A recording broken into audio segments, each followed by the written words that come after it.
Good ഷെഫേർഡിലേക്ക് സ്വാഗതം. 10 കമാൻഡ്മെന്റ്സിനെ കുറിച്ച് വർത്തമാനം പറയാമെന്നാണ് വിചാരിക്കുന്നു. 10 കമാൻഡ്മെന്റ്സ് എന്ന് കേൾക്കുമ്പോൾ, 10 പ്രമാണങ്ങളെന്ന് കേൾക്കുമ്പോൾ അതൊക്കെ ഇപ്പോഴും ഉണ്ടോ, അതൊക്കെ കാലഹരണപ്പെട്ടില്ലേ എന്ന് ചിലപ്പോൾ ഒരു ചോദ്യം മനസ്സിൽ വന്നേക്കാം. പക്ഷെ ഇല്ല. കാരണം 10 പ്രമാണങ്ങൾ ഒരിക്കലും ഒരു കാലഘട്ടത്തിൻ്റെ അല്ല, അതെല്ലാ കാലത്തും പ്രശസ്തമാണ്.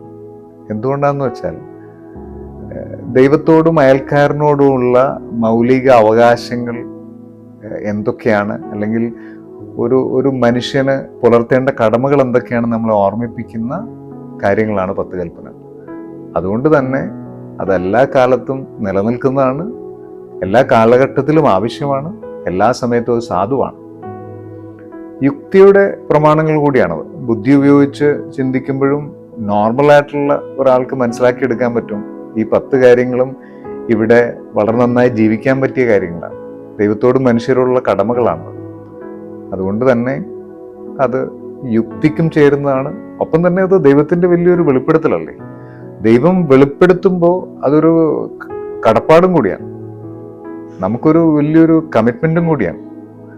അതുകൊണ്ട് തന്നെ 10 പ്രമാണങ്ങൾ എല്ലാ കാലഘട്ടത്തിലും പ്രസക്തമാണെന്നാണ് എനിക്ക് തോന്നിയിട്ടുള്ളത്. ഒന്നാമത്തത് അറിയാൻ കഴിയും, നിന്റെ ദൈവമായ കർത്താവ് ഞാനാകുന്നു, ഞാനല്ലാതെ മറ്റൊരു ദൈവം നിനക്കുണ്ടാകരുത്. ഈ ഒരു പ്രമാണത്തെ നമ്മൾ കുറച്ച് ആഴമായിട്ടൊന്ന് ചിന്തിക്കുമ്പോൾ സത്യത്തിൽ ദൈവത്തിന്റെ ഒരു വെളിപ്പെടുത്തലാണ്, സ്വയം വെളിപ്പെടുത്തുകയാണ്. ഞാൻ നിന്റെ ദൈവമാണ്, അതുകൊണ്ട് തന്നെ ഞാൻ അത്രമാത്രം നിന്നെ സ്നേഹിക്കുന്നു, നീ എൻ്റെത് മാത്രമായിരിക്കണമെന്ന് ഞാൻ ആഗ്രഹിക്കുന്നു, അതുകൊണ്ട് വേറൊരിടത്തേക്ക് നീ പോകണ്ട. അത് എന്തുമാത്രം സൗന്ദര്യമുണ്ട് അതിന്. ദൈവം സ്വയം വെളിപ്പെടുത്തുന്നു. എനിക്ക് തോന്നുന്നു ഏറ്റവും സിമ്പിളായിട്ട് ദൈവത്തെ പരിചയപ്പെടുത്തിയ ആത്മീയ ഗുരു ഉണ്ടെങ്കിൽ അത് ക്രിസ്തു തന്നെയാണ്. ഏറ്റവും സിമ്പിളായിട്ട് ദൈവത്തെ പരിചയപ്പെടുത്തി, ദൈവത്തെ അപ്പനെന്ന് വിളിക്കാൻ പറഞ്ഞ പഠിപ്പിച്ച ഏക ഗുരു ക്രിസ്തു അല്ലേ. ഇത്രയും സിമ്പിളായിട്ട് ദൈവത്തെ എങ്ങനെ മനസ്സിലാക്കിയെടുക്കാൻ പറ്റും? ദൈവം നമ്മുടെ അപ്പനാണ്. അപ്പം ഒരു അപ്പനായ ദൈവത്തെ ഉൾക്കൊണ്ട് കഴിയുമ്പോൾ നമുക്ക് എങ്ങനെയാണ് വേറൊന്നിലേക്ക് പോകാൻ കഴിയുന്നത്? നമുക്കറിയാമല്ലോ, എൻ്റെ ഒരപ്പൻ, എൻ്റെ ഈ ഭൂമിയിലെ ഒരപ്പൻ എനിക്കുള്ളപ്പോൾ ആ അപ്പന് ഞാൻ കൊടുക്കുന്ന വില എന്തുമാത്രം വലുതാണ്. അത് ഓരോരുത്തരുടെ അപ്പന്മാർക്ക് ഓരോരുത്തരും കൊടുക്കുന്ന വില എന്തുമാത്രം വലുതാണ്. അപ്പോൾ നമുക്ക് ഒരപ്പനുണ്ട്, അത് നമ്മുടെ ഒറിജിനൽ അപ്പനാണ്. ആ അപ്പൻ ദൈവമാണ്.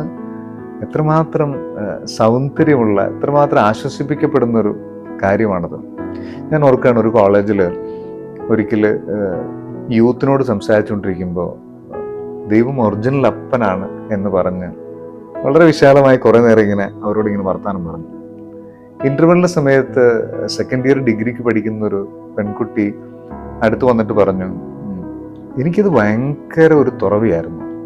കാരണം ഈ ഭൂമിയിൽ ഞാൻ ഒരുപാട് സങ്കടങ്ങളിലൂടെയും വേദനകളിലൂടെയൊക്കെ പോകുന്നു.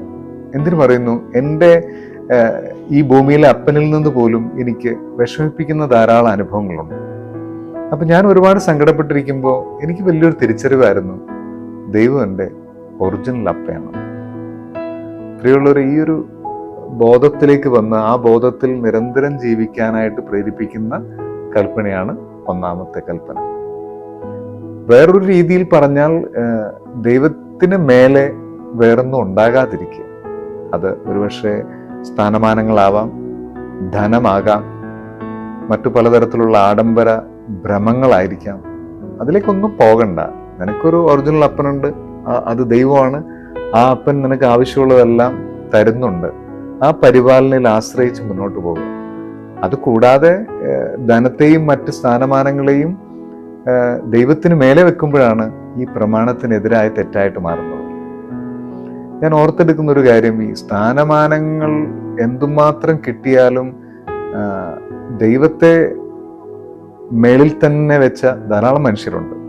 അത്തരത്തിൽ ഒരാളെ പെട്ടെന്ന് ഓർമ്മ വരുന്നത് നമ്മുടെ ജസ്റ്റിസ് കുര്യൻ ജോസഫ് സാറുമായിട്ടുള്ള കുറച്ചു നാളത്തെ ഒരു അടുപ്പത്തിൽ നിന്ന് മനസ്സിലായ ഒരു കാര്യമാണ്. അദ്ദേഹത്തോട് കുറേയധികം വർത്തമാനം പറയുമ്പോൾ നമുക്ക് മനസ്സിലാവുന്ന ഒരു കാര്യം, ഞാൻ ഒരിക്കലും അദ്ദേഹത്തോട് ചോദിച്ചിട്ടുണ്ട്, ജസ്റ്റിസ് ആയിട്ടിരിക്കുന്ന സമയത്തും അദ്ദേഹം കുർബാന മുടക്കാറില്ല, എല്ലാ ദിവസവും പള്ളിയിൽ പോകും. അപ്പം അദ്ദേഹത്തോട് ചോദിച്ചു, ഇത്രയും വലിയൊരു സ്ഥാനത്തിരിക്കുമ്പോഴും ഇത്രയും വലിയൊരു തിരക്കുള്ള ഒരാളായിരുന്നിട്ടും എന്തുകൊണ്ടാണ് ഇങ്ങനെ ഈ ആത്മീയതയും ഈ കുർബാനയും പ്രാർത്ഥനയൊക്കെ ഇങ്ങനെ വലിയൊരു കാര്യമായിട്ട് കാണുന്നത്? ഇതെങ്ങനെ സമയം കിട്ടുന്നു? അപ്പോൾ അദ്ദേഹം പറഞ്ഞൊരു വളരെ ഫ്രീ ആയിട്ട് അദ്ദേഹം പറഞ്ഞ മറുപടി, ബോണി, നമുക്ക് കുളിക്കാൻ സമയമില്ലേ, ഭക്ഷണം കഴിക്കാൻ സമയമില്ലേ, വസ്ത്രം ധരിക്കാൻ സമയമില്ലേ, നമുക്ക് നമ്മുടെ കാര്യങ്ങൾ ചെയ്യാനായിട്ട് ഔട്ടിങ്ങിന് പോകാൻ സമയമില്ലേ? നമുക്ക് ഒരിക്കലും സമയമില്ല എന്ന് പറയണത് നമുക്ക് ദൈവിക കാര്യങ്ങളിലാണ്. എനിക്ക് അത്ഭുതം തോന്നി, ഇത്രയും വലിയൊരു സ്ഥാനത്തിരിക്കുന്ന ഒരാള് പ്രാർത്ഥനയ്ക്കും ദൈവിക കാര്യങ്ങൾക്കും വേണ്ടിയിട്ട് സമയം വെക്കാനായിട്ട് എന്തുമാത്രം ജാഗ്രത പുലർത്തുന്നു. അപ്പോൾ ഒരു സ്ഥാനത്തിനും അത് ദൈവത്തിന് മേലെയല്ല എന്ന് മനസ്സിലാക്കാൻ കഴിയുമ്പോൾ ഈ ഒന്നാം പ്രമാണത്തിന്റെ നിറവിൽ ജീവിക്കുന്ന ഒരു മനുഷ്യനാണ്.